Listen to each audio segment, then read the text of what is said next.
crown on my head, but the weight feel criminal. Blood on my hands, yeah, the road was subliminal. I learn real quick, love don't come without war, so I sharpen my silence and kick down the door.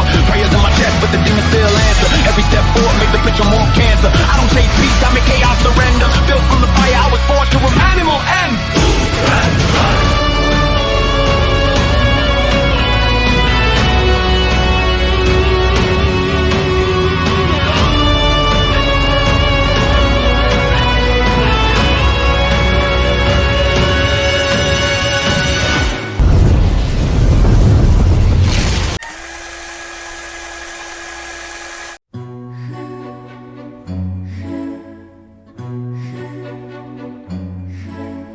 That was Mushoku Tensei. It is the kind of anime that tricks you. It's exciting with colorful adventure that we haven't had enough of. You could probably finish this show in a single sitting. Do make sure to wear your panties and diapers because now my chair smells like piss. Now, Mushoku Tensei makes you question why am I emotionally invested in a show starring a reincarnated Discord moderator? Because on paper this should not work for me. A 34-year-old shut-in dies, gets reborn in a fantasy world and decides that this time he's going to actually do something with his life. That premise alone already sounds like it was cooked up by a guy who hasn't seen sunlight since the Obama administration, and yet this show is stupidly good, like offensively good. I started watching thinking, okay, cool, fantasy anime, magic, swords, dragons, probably some trauma, whatever, and suddenly I'm emotionally attached to frog encounters. Those three frogs are stacked on one another. What the hell? But that's how they get you. Mushoku Tensei is visually gorgeous, the background crisp, the music absolutely carrying emotional scenes by the throat.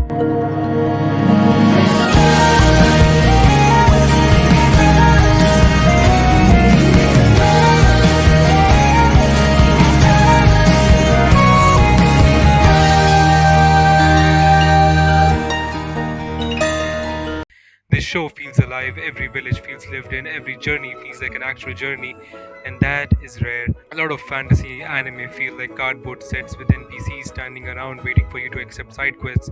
Mushoku actually feels like a world which matters because this is, at its core, an adventure story. And adventure animes are my kryptonite. Give me fucking travel, give me world building, give me weird creatures, give me characters getting emotionally destroyed in geographically diverse locations, give me hot, juicy pussy babes. I'm here, and Mushoku delivers that beautifully. But before we glaze it too hard, let's talk about the little radioactive goblin at the center of all of this. Rudy is Grey Rat, or Rudy, or as I personally like to call him, DD Reincarnate, because this is where Mushoku gets weird, not quirky weird, not anime weird, not haha funny beach episode weird. I mean, pause the episode and stare at the wall for a second weird, because Rudy isn't just some innocent blank slate protagonist, he's a 34-year-old need from his past life, a complete social failure, disconnected from his family, disconnected from his life.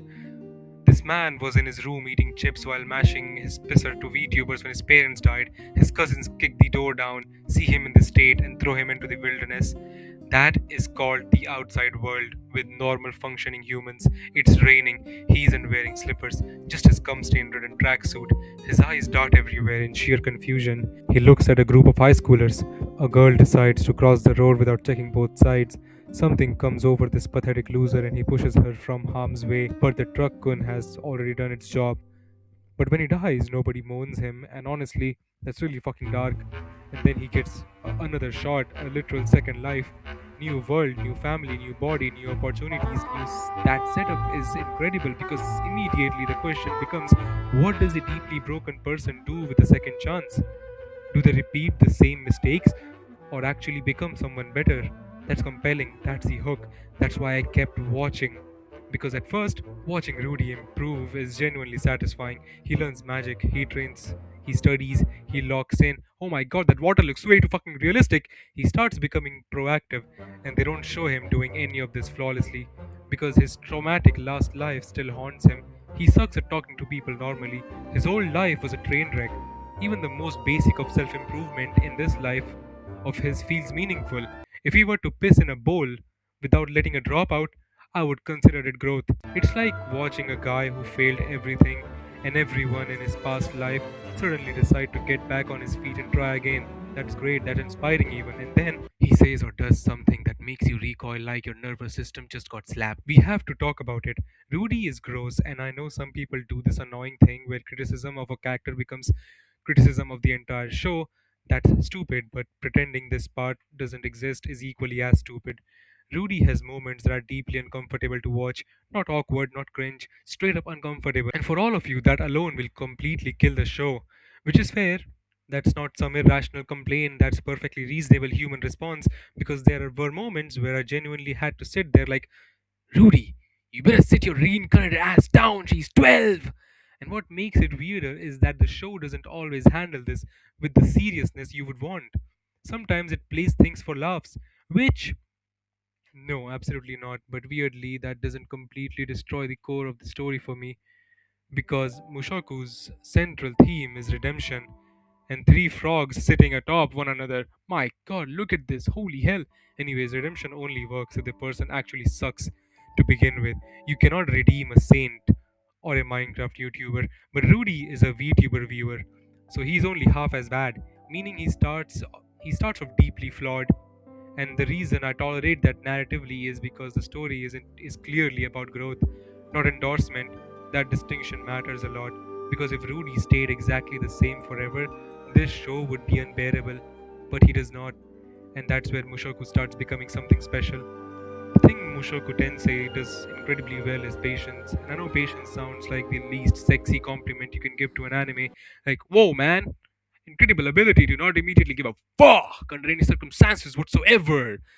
The slower start is one of the show's greatest strengths because the first stretch of Mushoku Tensei feels weirdly warm.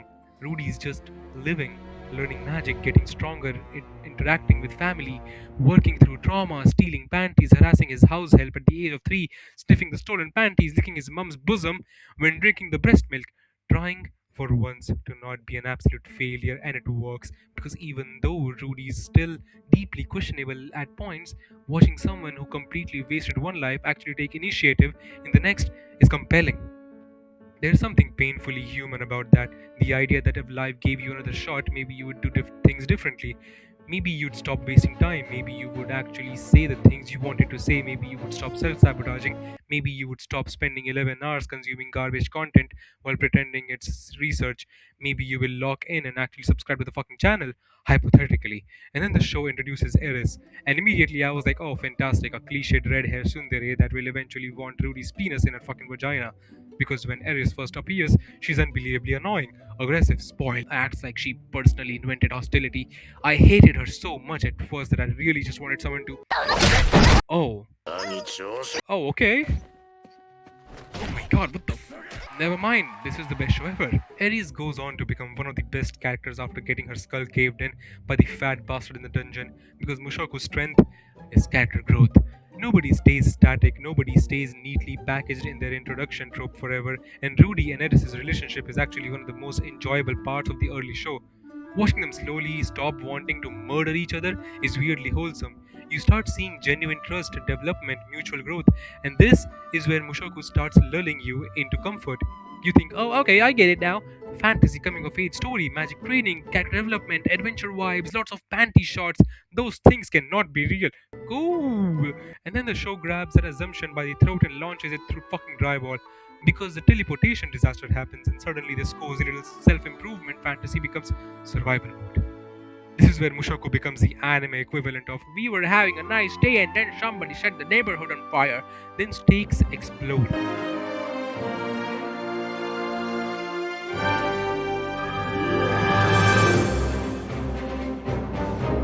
The world gets bigger, and now Rudy isn't just playing magical self improvement simulator, now he has responsibility. Now people can die. Now mistakes matter, and enter Ruijerd, absolute king!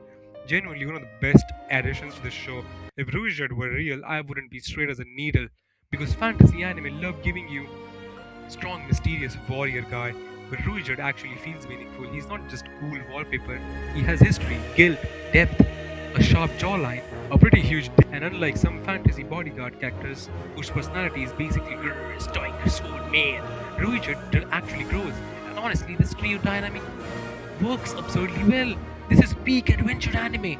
traveling across dangerous regions, meeting bizarre people, getting into genuinely dangerous situations. This is exactly the kind of fantasy nonsense I love because it actually feels like an adventure. Not checklist fantasy, not village, dungeon, moves, repeat. Actual adventure, and the fights, ridiculous, genuinely ridiculous. The magic feels impactful, sword fights feel brutal, everything has weight. This isn't floating generic isekai combat where people politely throw colored JPEGs at each other. This stuff has energy. Studio buy-in sacrificed their firstborn's college fees for this, and it shows I genuinely cannot think of many fights that felt phoned in. Everything looks expensive, which is great because when Mushoku wants spectacle, it delivers. But what impressed me more is how fast the tone can shift because 1 second you're laughing at nonsense, next second, drama, violence, death, emotional devastation, and somehow it doesn't feel jarring. That tonal flexibility is hard to pull off because a lot of anime try balancing comedy and darkness and end up feeling emotional schizophrenic. Mushoku somehow makes it work mostly because the emotional stakes feel real, and Rudy's flaws make those stakes better.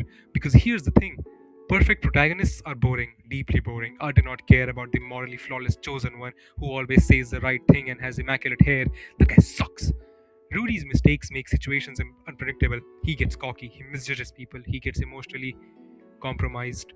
He falls in love with a 12-year-old, his distant red-haired cousin, while having the soul of a 34-year-old fat, stinky Japanese man. He makes stupid assumptions, which makes the story more engaging because you're not watching some hyper-competent fantasy demigod. You're watching a flawed idiot trying to become better, and that's compelling. But let me be clear: being flawed doesn't automatically make someone well written. Otherwise, Twitter would be a peak fiction. The reason Rudy works for me is because there's actual progression. He changes slowly, messily, imperfectly, not overnight because that would be fake. You do not spend 34 years being dysfunctional and magically become emotionally healthy because you change zip codes. Growth doesn't work like that, and Mushoku understands that. This is why Rudy's improvement feels earned. Uncomfortable at times, absolutely. Frustrating, definitely, but earned. And that nuance is what keeps me invested because the show doesn't ask, is Rudy a good person? That's boring. The better question is, can he become one? Honestly, that's way more interesting. Mushoku Tensei isn't for everyone, and I genuinely understand why. But if you can engage with messy characters and complicated redemption arcs, there's something genuinely special here. Also, there were three frogs, and frankly, that's fucking cinema for me.